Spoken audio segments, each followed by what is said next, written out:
Okay, we're live.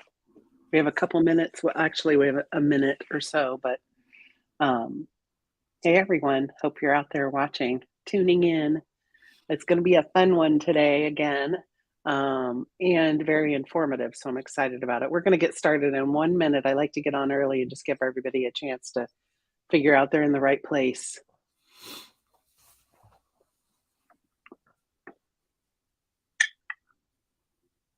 You have about 30 more seconds to go grab some coffee or water or whatever, stretch. Yes.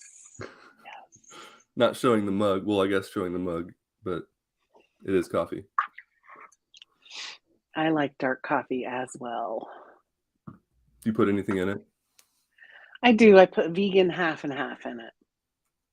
Nice. Yeah.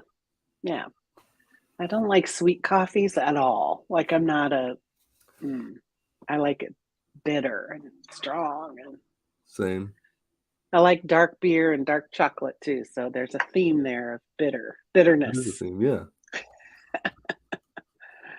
All right. Well, let's go ahead and officially get this thing rolling. I am very pleased and appreciative of having you on today, Dave. So I it's going to be appreciate a you good having me. conversation. I'm excited about it. This is one of my topics that I raise with nonprofits a lot. So we'll talk about that more in a minute. Welcome, everyone tuning in. Thank you for being with us. Appreciate your time, value it. Hope you find this session today helpful as well as all of our other sessions. I am so excited to have Dave Norris here today to talk about nonprofit community storytelling. I often say, and I posted on LinkedIn this morning, it is critical that you learn to do good storytelling for your nonprofit. And I think it's so critical that it means being sustainable or not, if you can be a good storyteller. And that's a pretty profound statement. I'm gonna have Dave check me on that in a little while. I might be overblowing it. I don't know, but I have a pretty strong opinion about it. So let me introduce you to Dave. Dave and I met, I don't know, a couple months ago over Zoom and just kind of clicked. And I loved what he had to say and invited him to be on Nonprofit Coffee Talk. And lucky us, he said yes. So Dave's the founder and CEO of Proofpact. He likes painting a different picture of nonprofit storytelling, which I love, by the way. He's a former digital agency owner and enjoys talking about marketing and technology trends and how they impact people. Proofpact helps nonprofit marketing and fundraising teams collect community stories, engage storytellers, and socialize proof of impact, which I love that. And I want to talk a little bit about that too. What does that mean? We'll talk about it in a little bit. They enable nonprofits to mobilize their communities and bring them along on the journey instead of just telling their communities about how the journey is going. I'm going to repeat that because I think it's important. They enable nonprofits to mobilize their communities and bring them along on the journey instead of just telling their communities about how the journey is going. That's key. That engagement is huge. So, and I'm Libby V, nonprofit champion and founder of Libby V and Associates. Through visioning and strategy work, leadership coaching, development support, and organizational and board development, our nonprofit leaders are successfully raising more money and having more impact. But not all nonprofits can afford to hire a consultant.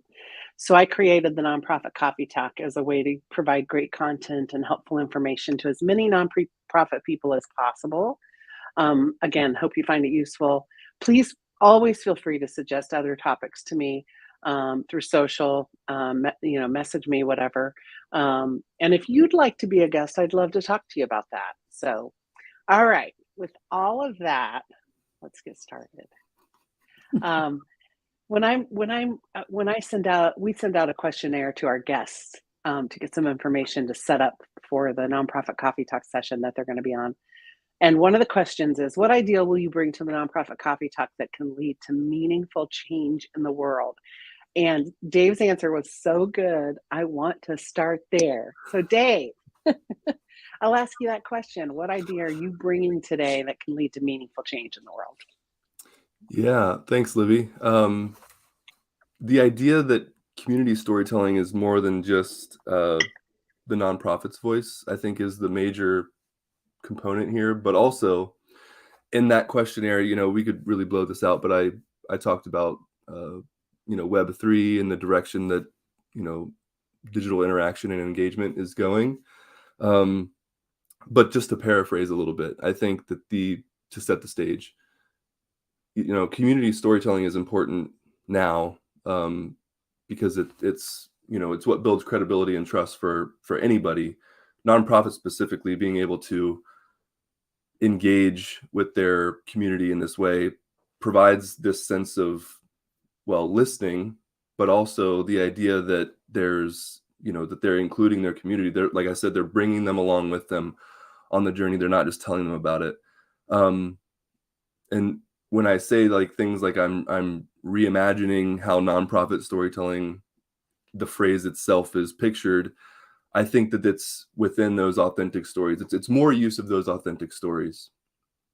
But as we progress and move further into Web3 and get more involved with, let's say decentralized social communities or brands working through, creators online, we definitely have to prepare from on the nonprofit side of things. It's just getting so noisy out there, and data isn't what it used to be.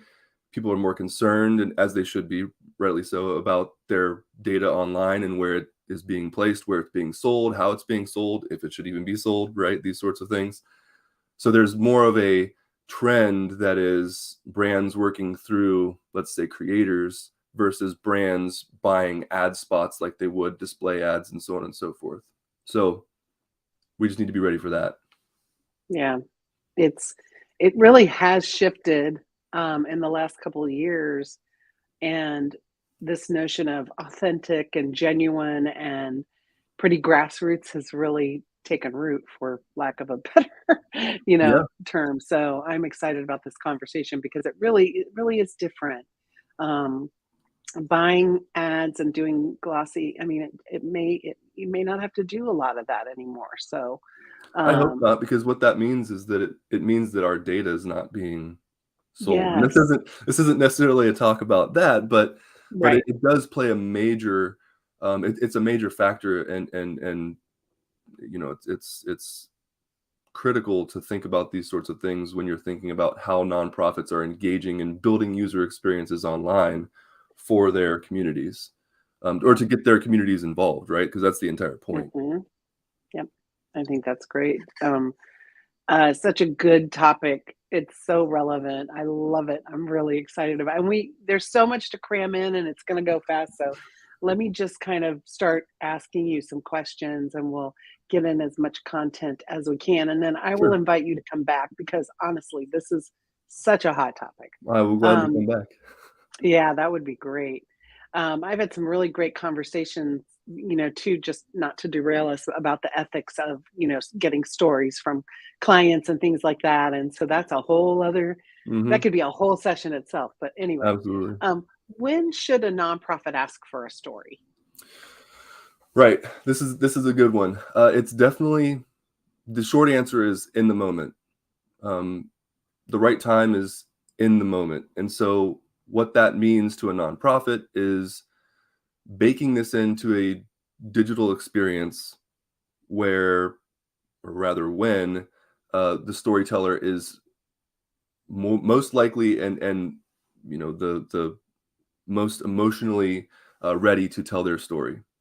And so, as an example, for instance, this could be, um, i- in the moment for a nonprofit and for the storyteller would be post donation, immediately after a donation, right? That's not waiting 3 days. That's not waiting 6 months. That is immediately after a donation is made. On that donation redirect page, there's a thank you, and then immediately ask them to share, why they made their donation. What's your story, right? Getting that I sort of love information that. is I've used the word critical too many times, so I'll try to stop. But it's very important to get that information then, because, for instance, if you wait even 3 days, or wait 6 months, or wait a year, you are no longer going to end up with that emotionally charged story in the same way. Yeah. And so It's it's so thinking about true. those user experiences. I know like user experience is really important as well to think about here. It's those key moments where you can inject or bake in this platform for storytelling. That's really all it is. If you're not, using a system to do it, then you are at the very least providing a form that captures this information, then storing it in some database somewhere, whether it's MySQL or Salesforce or wherever you're doing it. Mhm. I love that so much because donors have, as they're donating, when they click that donate button, right? And when they click the button to process their credit card or whatever, they have such a strong emotional feeling, and it's a good one. It's a very positive feeling. And just having them actually write it or do a video right then reinforces that feeling for them, Yeah. right? It Pull that out. Yeah. strengthens it and will go, I think, a long way in retaining donors because they'll have that feeling. Every time they think about that organization, they're going to connect that feeling to it. That's huge. Yep. And others, get wind of this as well, and it becomes a social uh, experiment, if you will, or endeavor. Um, it really is inclusive too. It's being inclusive of your community's voice, allowing their voice to shine through what you do, and as a result, it lifts up your platform, it lifts up your mission, it lifts up your cause, it lifts up everything about your organization, the impact that you have, these sorts of things. It really is powerful in terms of how it just sort of builds, like a turbo would essentially. Only there's no blow off valve here. I suppose it just keeps going if you're a car Yeah. person. Yes, I love that. And I think making it easy is really important, right? Making it just right there, easily ready, click on a button and I can record It has to is be so easy. important. Libby, I've heard from numerous nonprofits that tell me in various ways that they've tried this before. They've sent an email out to 3,000 people. They got 3 stories back. This is literal. One of them was a disgruntled staff member who said leadership doesn't care about us. And these are the sorts of things that happen when you wait. You Yep. exhaust not only a communication, so there's a communication that fell short, likely an email or text. Then, you get minimal responses. The responses that you do get are likely, people that are fuming at the moment, and Mhm. that shouldn't have been in that segmented send anyways. But regardless, the idea here, and maybe backtracking a little bit in terms of what I answered on the questionnaire, uh, reviews don't work for nonprofits. Maybe we can unpack that a little bit, because Let's do it. I re- love this topic. reviews just don't do anything for the nonprofit. They don't do anything for a potential donor. They don't mean anything to existing donors. They don't Yeah. actually show or prove anything other than sort of this critique. And I Yeah. shared this. So, and I hope they don't mind. They were one of my first clients, actually, first nonprofit clients with my digital agency, the Furniture Bank of Central Ohio. I actually looked at their reviews recently on Google, and Mhm. first of all, I will say, coming from an SEO standpoint, reviews do help, but not as much as they used to. Right. I'll add that little bit in there too. But um, so I looked at the reviews, and it was funny because I was currently at the time kind of just preaching this idea that when you ask for a review, you turn someone into a critic. When you ask for a Mhm. testimonial, you get feedback on a process. And when you ask for a story, you get that emotionally charged note from the Mhm. storyteller, which is what a nonprofit wants. Mhm. Turning that into data can be a little bit tricky, but there are ways to do it. Regardless, though, the Furniture Bank of Central Ohio had three positive sentiment reviews. One was a 5-star, one was a 4-star, and one was a 3-star. That makes absolutely no sense. Actually, the 3-star review was Was the better. most positive sounding review out of all of them. And it makes absolutely no sense for a nonprofit to try and turn a volunteer into a critic, or Right. a donor into a critic. It makes no sense. Um, Yeah. that's where I am constantly preaching, to use that word again, the idea that nonprofits should be asking for stories. Just ask for a story. If you want a story, Yeah. ask for one, you will get one. If you want a review, ask for one, you will get a review. You'll turn someone into a critic. Yeah. Yeah. And criticism has a negative connotation anyway. And it's sort of, it puts people in that mindset, that mind frame of, oh, let me really think about exactly what happened, and did that feel, how was Mhm. that? Yeah, it's not the right approach. I love this conversation so much. This is great. um how So I'm going to move to a different question, if that's okay with Yeah, you. please do. How does a nonprofit engage a storyteller? Let's talk about the logistics now a little bit of, we've established we have to make it simple. Sending Right. an email afterwards doesn't work, because then it requires somebody to, it's like an off ramp, right? They're done with the donation, and now you're sending this email, however, whenever. It's too Mhm. late if you don't capture it right then. They have to open the email, click, spend the time, so that's already a failed experiment. Yep. That reduces your numbers greatly by then. But how should they do it? How do they capture those at the donation point from their donors? And what other types of storytellers should they be engaging too? Well, you said it, I think, best. It has to be simple. It can't feel, like this multi-step process where oftentimes you hear of, nonprofits sending like a survey monkey survey. Surveys do have their place, don't get me wrong, but in the moment where you're essentially trying to collect a story, where you might even have, share your experience buried in this survey somewhere, that's not simple. That doesn't feel quick. That doesn't feel painless. That doesn't feel uh, good to a user. It's not a good user experience. Let me put it that way. After making that donation, they're emotionally charged. There's probably not a moment of more emotion that they're ever going to have. Why sort of dull things immediately by asking for some survey where you're attempting to get like a net promoter score or something? So it has to be simple. And honestly, if we're sticking with donors here, um, those donors, by the way, other people have stories too, right? Board members, staff. There's other ways to collect stories, but donors is a very popular topic for a reason. Um, but every platform that I'm aware of offers a redirect after a donation, a redirect to a page back on your website that happens after that post request happens on their end, and it redirects them to a page on your website. That is the page where, for instance, you can have a very simple form, just text, right? But ask them for their story, phrase it in a way that is meaningful to your organization, obviously, but just ask for a story. That's its simplest, um, least invasive way to accomplish this. Mhm.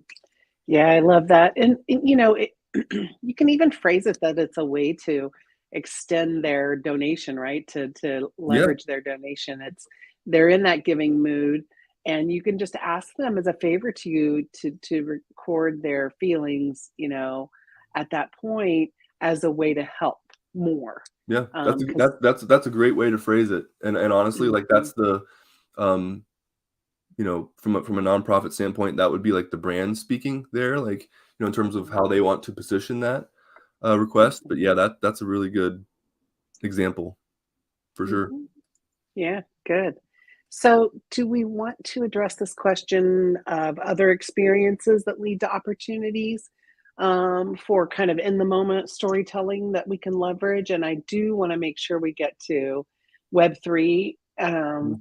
and even decentralized social platforms if we can get to those topics. But do you want to talk about a little bit more about other experiences?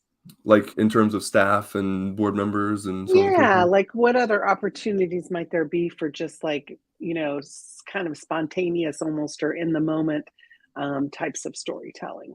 Yeah, sure. Um, Well, there's numerous ways, in terms of staff or staff reviews, instead of leading with necessarily like, again, peer to peer or something of that nature, have staff tell their stories, and having staff tell their stories, especially if you're a location, if you have multiple locations around, let's say, the US. This is a great way to, create like maybe a consistent culture across the board. Where there will be like micro cultures within, obviously, but just as an example, a more concrete example, let's say, um, would be at an event, having a QR code uh, that's worn like on a lanyard, like the clear things. Those are like really inexpensive. You can get 100 of them on Amazon for dirt cheap. Print out a QR code that is a link to a story collection page on your website. Have staff walk around, and there's people that are there at the event that are socializing. Well, in between socializing, they can tell their story, and it could be text, it could be, well, it could be text or video or audio, depending Yeah. on what you're using or what you've built, I guess, at that point. Um, Yeah. but that's, I I think, a love that really good idea. example. I love that idea. I always tell organizations, when you're doing an event, you should have like a selfie station, right? With some branded kind of material or behind it and do photos, but why not have a station Yeah. for recording your thoughts? I love the QR code around the lanyard idea. That's brilliant. And then not only That's that, so but on smart. on the screen, there, I'm assuming that there is a screen somewhere. Have stories cycling through that other people have told. Uh, if you're so inclined, do that in real time, or if you don't have that sort of technology right now, then you know just use existing stories that you've gotten previously to kind of Yeah. help everyone. It sets the stage, I guess. Yeah. I love that idea. Um, should we pivot to talking about, Web3 and the ramifications on nonprofits? Yeah, I think It's a so. shift in topic, but I think it's relevant. Yeah, we can do it a little bit. I think, you know, as I said earlier, more than ever, brands are working through people. They're working through, just think about any YouTube video that you'll watch. There's an affiliate deal, there's, some brand that has positioned themselves through that content marketer or rather creator um, Yeah. in some way. And it's telling as far as where we're going and where how marketing is going to be done. You know, with the introduction of blockchains and Web3 and things of this nature, we're really we're really looking at a future, and I won't get into the current status of Twitter, but we're looking at a future, in my opinion, that is very much decentralized and niche and micro communities. And all a nonprofit has to do today to get started is just to start listening. What nonprofits want to do is create a dialogue instead of continuing this monologue. And going back to my rephrasing of nonprofit storytelling, nonprofit storytelling has turned into a monologue for the most part. We need to transition, and it's very simple because all it is, it just involves listening. It involves a nonprofit putting out this idea that they are now a platform that includes their community, that is inclusive of their community, right? That's the big idea here. And again, that's in my opinion, because I think this is where we're going with uh, different social platforms that have already popped up, and even Discord's not technically decentralized, but it feels like it's decentralized based on how it handles servers and so on and so forth. So, um, yeah, I think that's the big idea here with decentralization. I do love that. It makes it so simple. And just this notion of dialogue versus monologue, I think is huge. I think it's such a shift. It seems so simple, but it's gigantic. It is. Um, It seems so simple because in theory, in practice, the approach is so simple. And I will be the first one to tell you that when, like when a nonprofit comes to me, like they're thinking in this way, they're thinking, I'm going to blast this to as many people as I possibly can and get as many stories as I possibly can. Pump the brakes because that's not going to work. right, It's about putting it into place today so that next year this time you have 30, 40, 60, 200 stories. You're not going to get 200 stories tomorrow because you started right. with this program today. um, and so it's again, the active ingredient here is listening. The idea is that nonprofits that listen start to, their community sees that their community starts to be more inclined and feel more inclined to engage. Yeah, I mean, it's that advice we all get, right? When those of us that have our own small businesses or are responsible for, marketing in our companies is, um, you, you know, it's that notion of giving more than taking. Mm. And so, I got some social media training. I'm not great at it, but I've certainly gotten a little bit better over time. I constantly strive for engagement versus just yelling out to the masses, because it's easy to yell out to the masses. We're all doing that. Right. There's just so much noise, right? Um, but but what do you think of this tactic or strategy to go out and engage on people's social media before you even try to put something out? Just like Yeah. make sure every day that you're engaging, because it's a back and forth and it's a relationship, even though it's on a platform or whatever, it's a relationship Yeah. that you're I nurturing. mean, so look, forums, like old school forums, like BB Press before, like they all had like these rules where it was like you have to have so many comments before you can make a post, or you have to have so much of a score before you can post.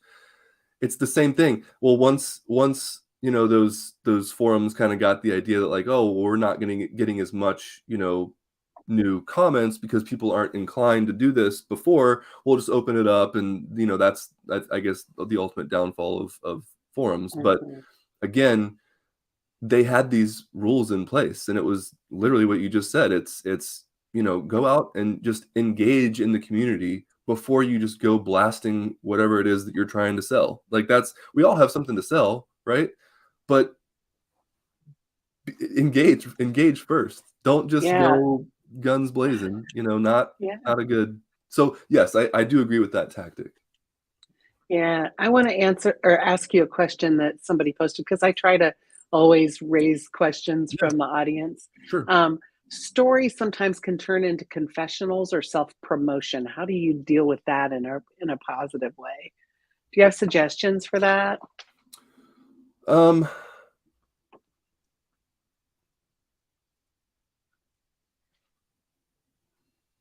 in terms of those confessionals, I think one of the best ways, and one of the main reasons, or another main reason that you're collecting stories to begin with, is to build those real relationships, right? It's to actually engage. So if what you get is a confessional, or a pat on the back type of promotion, I would say reach out to them and have them build upon that, because that might just be the starter. That might be where they start personally and emotionally.